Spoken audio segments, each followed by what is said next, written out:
Well, hello folks, welcome again to the channel. It's all about racing. In this episode, we're going to take a look at an IXO Ford GT. This one, the number 67 model, has competed in the 24 Hours of Le Mans in 2019.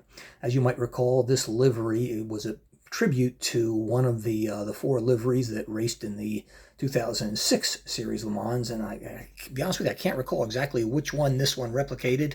It was not the number one car, which is Bruce McLaren. It was black, and the number two car, which was Ken Miles, which was that light blue that I always thought was rather ugly. But anyhow, this I thought was one of the more attractive liveries. I bought this car, quite frankly, largely because I got a really good deal on it. It was less than $35, including shipping. And I had been eyeballing this car, and quite frankly, all of the IXO Ford GTs for about a year, and I could never pull the trigger on them. For one reason. When we get to the end of this, I'll tell you exactly why, and then we'll have a separate video on that as well. But that being said, this is a die-cast model. It does come attached to this nice black base that you see here.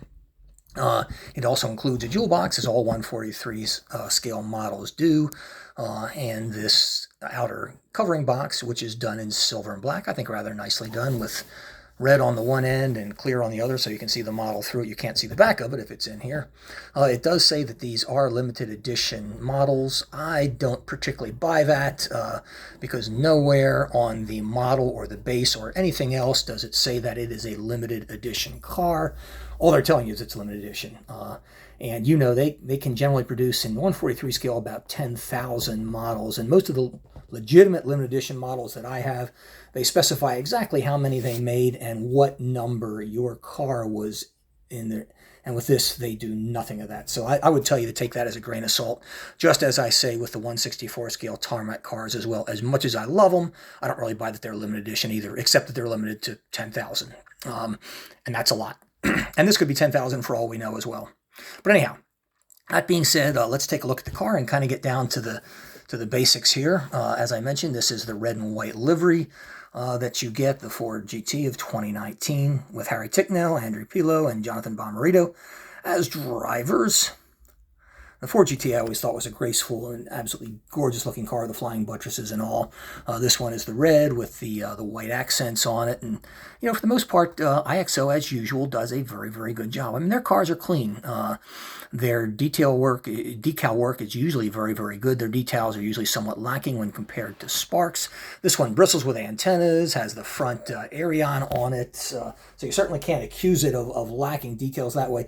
What it does lack is carbon fiber work and trim all along the car. But I'll be honest with you guys, I have a bunch of pictures of the Ford GTs from back in 2019, the exact same year this one is replicated. I have both the one in the red and bright blue livery and the one in the Gulf livery, and none of them have the carbon fiber trim. You know, the carbon fiber trim all over it, but it's not. It's black. You know, it's not. You know, I guess showcasing the carbon fiber trim, so to speak. So factually, this one is not incorrect according to the pictures that I have. So you can take that with a grain of salt if you like. I personally like the carbon fiber trim, whether it's real or not. It just looks better than plain black plastic, which you have here. But they did a really nice job. The wheels look good. Wheel tail is nice. You got Michelin logos. You've got brake rotors. You got brake calipers. Interior details are kind of hard to see with this cabin the way it is. All you can really see from outside here is the seat, and that is about it. But otherwise, they've done a really good job with that. And as we move this car along to the front, you can clearly see the two dive planes on the side of each nose. The tow hook sticks way out too far. That is not realistic. That's just really exaggerated way too much. But it's there, and that is something. And you take a look at the front grille. Again, there is nothing spectacular there either. It is just black. It's plastic. They really haven't done anything to make it look convincingly like it's a grille, it's perforated or anything like that. It is just black. And there's one of the complaints I have with IXOs. They do lack those details, you know, somewhat in that regard. My picture is sliding behind me here. But they do have the, you'll see that Arion on the front there. That measures wind and airspeed, respectively, and they have that on just above the Ford logo. You have the radiator detail then, which again is poor. And I'm going to show you another car and you'll see where it's really good. It is not good on this particular car, but again, that's an IXO thing.